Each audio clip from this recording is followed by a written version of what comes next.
Wahdatul wujud itu maksudnya hanya Allah sajalah yang wujud dan yang tunggal, semata-mata dari sejak dahulu, sekarang, dan yang akan datang. Itulah letaknya Allah itu ahad.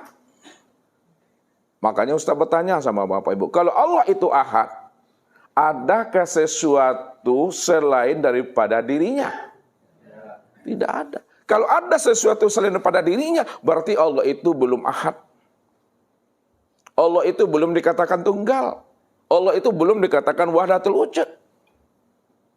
Kalau ada yang lain, kalau ada sesuatu, kalau ada diri yang lain selain daripada dirinya, maka Allah itu belum dikatakan tunggal dan ahad.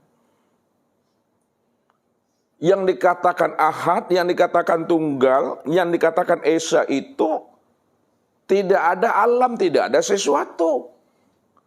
Tidak ada yang lain. Yang ada itu hanya Allah semata-mata.